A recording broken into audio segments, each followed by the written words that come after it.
ಇವತ್ತೇನೋ ಒಂದು ಸ್ಪೆಷಲ್ ಮಾಡ್ತಾ ಇದ್ದೀನಿ. ಇದು ಒಂದು ಲೋಟ ಕಡಲೆಬೇಳೆ ತಗೊಂಡಿದ್ದೀನಿ. ಅದರಲ್ಲೇ ಅರ್ಧ ಲೋಟಕ್ಕಿಂತ ಸ್ವಲ್ಪ ಜಾಸ್ತಿ ತೊಗರಿಬೇಳೆನ ತಗೊಂಡಿದ್ದೀನಿ. ಆಮೇಲೆ ಅರ್ಧ ಲೋಟ ಆಗೋಷ್ಟು ಹೆಸರು ಬೇಳೆ ತಗೊಂಡಿದ್ದೀನಿ. ಫುಲ್ ಹೆಲ್ದಿ ಇದು ಫ್ರೆಂಡ್ಸ್. ಅರ್ಧ ಲೋಟದಷ್ಟು ಒಡೆದಿರೋ ಹೆಸರು ಬೇಳೆನ ತಗೊಂಡಿದ್ದೀನಿ. ಹೆಸರು ಮಿಕ್ಸ್ ಮೊಳಕೆ ಕಾಳು ಸ್ವಲ್ಪ ಹಾಕ್ತಾ ಇದ್ದೀನಿ. ಎಷ್ಟಾದರೂ ಹಾಕ್ಕೋಬೋದು. ಕಡಲೆಕಾಳು ಇದೆ ಇದರಲ್ಲಿ. ಚೆನ್ನಾಗಿ ಮೊಳಕೆ ಬಂದಿದೆ ಫ್ರೆಂಡ್ಸ್. ಇದನ್ನ 2 ಮುಷ್ಟಿ ಆಗೋಷ್ಟು ಹಾಕಿದ್ದೀನಿ. ಸ್ವಲ್ಪ ಈ ಥರ ಮೊಳಕೆ ಬಂದಿರೋ ಬಟಾಣಿ ಕಾಳನ್ನು ಹಾಕ್ತಾ ಇದ್ದೀನಿ. ಇದಿಷ್ಟನ್ನು ಈಗ ಒಂದು 2 ತಾಸು ನೆನೆಸಿಟ್ಕೋತೀನಿ ಫ್ರೆಂಡ್ಸ್. ಇದರಿಂದ ಏನೋ ಒಂದು ಸ್ಪೆಷಲ್ ಅಡುಗೆ ಮಾಡೋಳಿದ್ದೀನಿ. ಏನು ಮಾಡೋದು ಅಂತ ನೋಡೋಣ ಬನ್ನಿ. ನೀರು ಹಾಕಿಡ್ತೀನಿ. ಈಗ ಈ ಥರ ನೀರು ಹಾಕಿ ಒಂದು 2 ತಾಸು ನೆನೆಸಿಡ್ತೀನಿ. ಸ್ಪೆಷಲ್ ಬ್ರೇಕ್ಫಾಸ್ಟನ್ನು ಮಾಡೋಣ ಫ್ರೆಂಡ್ಸ್. ಇದು ಎಲ್ಲದೂ ಇರಲಿಲ್ಲ ಅಂದರೆ ಬರೀ ಕಡಲೆಬೇಳೆ, ಹೆಸರುಬೇಳೆ, ತೊಗರಿಬೇಳೆ 3 ಹಾಕಿ ಕೂಡ ಮಾಡ್ಬೋದು. ಇದು ಒಂದು ಮುಷ್ಟಿ ಶೇಂಗಾ ಬೀಜವನ್ನು ಹಾಕಿದ್ದೀನಿ. ಇದು ಸಾಫ್ಟ್ನೆಸ್ ಕೊಡುತ್ತೆ. ಇದೀಗ ಕಾಳೆಲ್ಲ ನೆಂದು ರೆಡಿಯಾಗಿದೆ ಫ್ರೆಂಡ್ಸ್. ಇದನ್ನು ಮಿಕ್ಸಿ ಮಾಡ್ಕೋಬೇಕು. ಅದಕ್ಕೆ ಏನೇನು ಮಸಾಲೆ ಹಾಕ್ತೀನಿ ಅನ್ನೋದನ್ನು ತೋರಿಸ್ತೀನಿ. ಈಗ ಇದು ಜೀರಿಗೆ ಮತ್ತು 1 ಚಿಟಿಕೆ ಆಗೋಷ್ಟು ಓಂಕಾಳು ಅಜ್ವೈನವನ್ನು ತಗೊಂಡಿದ್ದೀನಿ. ಸ್ವಲ್ಪ ಕೊತ್ತಂಬರಿ ಸೊಪ್ಪನ್ನು ತಗೊಂಡಿದ್ದೀನಿ. ಶುಂಠಿ, ಹಸಿಮೆಣಸು ಇದಿಷ್ಟನ್ನು ಫಸ್ಟ್ ಈಗ ಮಿಕ್ಸಿಗೆ ಹಾಕ್ಕೋತೀನಿ.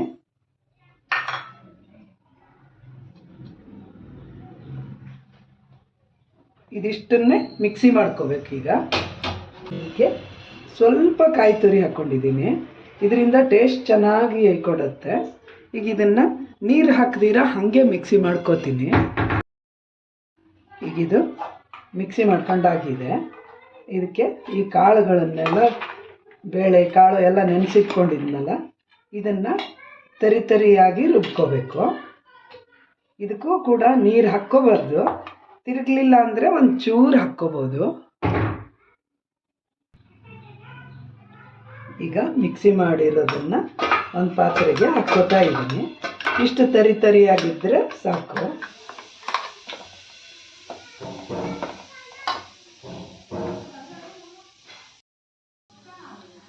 ಈಗ ರುಬ್ಕೊಂಡಿರೋ ಈ ಮಿಶ್ರಣಕ್ಕೆ ಸಬ್ಬಸಿಗೆ ಸೊಪ್ಪನ್ನು ಹಾಕ್ಕೋತಾ ಇದ್ದೀನಿ. ಇದು ಒಳ್ಳೆ ಸ್ಮೆಲ್ಲು ಮತ್ತು ಟೇಸ್ಟನ್ನು ಕೊಡುತ್ತೆ ಫ್ರೆಂಡ್ಸ್. ಆಮೇಲೆ ರುಬ್ಬುವಾಗ ಜೀರಿಗೆ, ಆಮೇಲೆ ಶುಂಠಿ, ಆಮೇಲೆ ಓಂಕಾಳು, ಅಜ್ವೈನ ಅದನ್ನೆಲ್ಲ ಹಾಕ್ಕೊಂಡಿರೋದ್ರಿಂದ ಗ್ಯಾಸ್ ಆಗಲ್ಲ. ಇದು ಕಾಳುಗಳಿರೋದ್ರಿಂದ ಗ್ಯಾಸ್ ಆಗಿರುತ್ತೆ.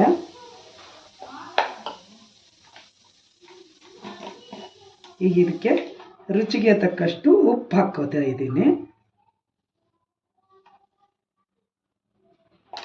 ಖಾರಕ್ಕೆ ಚಟ್ನಿ ಮಾಡೋದ್ರಿಂದ ಸ್ಮೆಲ್ಲಿಗಷ್ಟೇ ಹಸಿಮೆಣಸಿನ್ಕಾಯಿ ಹಾಕಿದ್ದೀನಿ ಫ್ರೆಂಡ್ಸ್. ಈಗ ಇದನ್ನು ಚೆನ್ನಾಗಿ ಮಿಕ್ಸ್ ಮಾಡ್ಕೋಬೇಕು.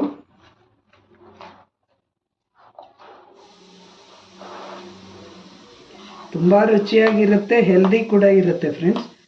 ಇದನ್ನು ಬ್ರೇಕ್ಫಾಸ್ಟಿಗೂ ಮಾಡ್ಕೋಬೋದು, ಡಬ್ಬಿಗೂ ಮಾಡ್ಕೊಂಡು ಹೋಗ್ಬೋದು.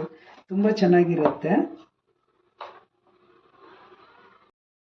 ಈಗ ಈ ಇಡ್ಲಿ ಪಾತ್ರೆಗಳನ್ನೆಲ್ಲ ಆಯಿಲಿಂದ ಗ್ರೀಸ್ ಮಾಡ್ಕೊಂಡಿದ್ದೀನಿ.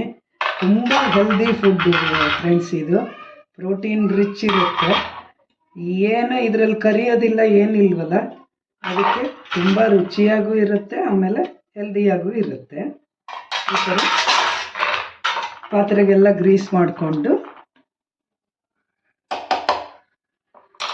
ಇದನ್ನು ಈ ಥರ ಉಂಡೆ ಕಟ್ಕೋಬೇಕು. ಉಂಡೆ ಕಟ್ಟಿ ಇದರಲ್ಲಿ ಇಟ್ಕೊಂಡು ಉಗಿನಲ್ಲಿ ಬೇಯಿಸಬೇಕು, ಹಬೆನಲ್ಲಿ.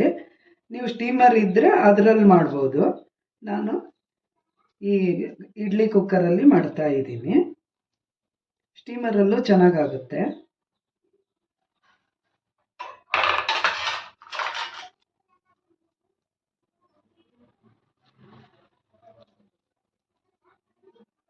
ನಾವು ಇದಕ್ಕೆ ನುಚ್ಚಿನುಂಡೆ ಅಂತೀವಿ ಫ್ರೆಂಡ್ಸ್. ನೀವೇನಂತೀರಾ ಅಂತ ಕಾಮೆಂಟ್ ಮಾಡಿ.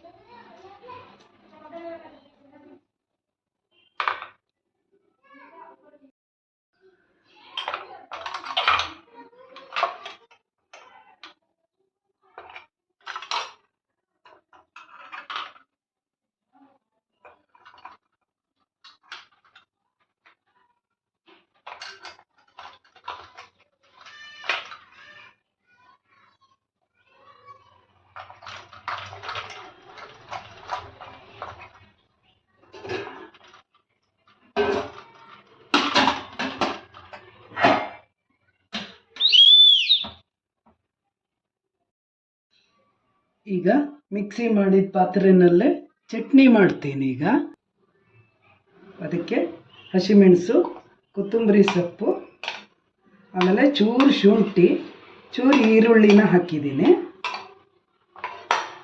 ಇದಕ್ಕೆ ಕಾಯಿ ತುರಿ ಹಾಕ್ಕೋತಾ ಇದ್ದೀನಿ.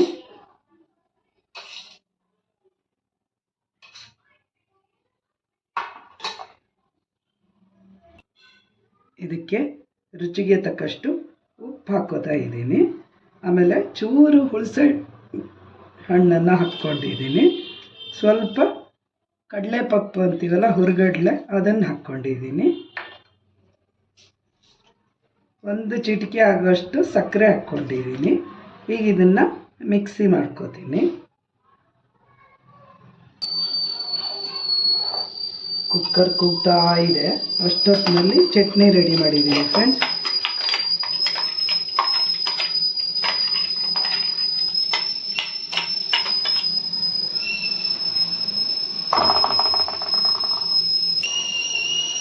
ಇದಕ್ಕೆ ಈಗ ಸಾಸಿವೆ, ಇಂಗು, ಕರಿಬೇವಿನ ಒಗ್ಗರಣೆ ಹಾಕ್ತಾ ಇದ್ದೀನಿ.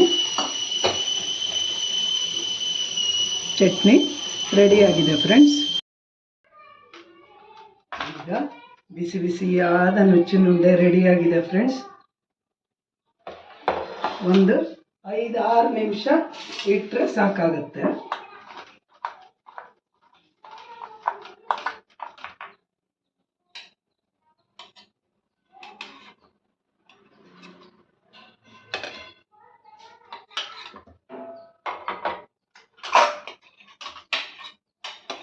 ಎಷ್ಟು ಈಸಿಯಾಗಿ ಬರ್ತಾ ಇದೆ ಅಲ್ಲ.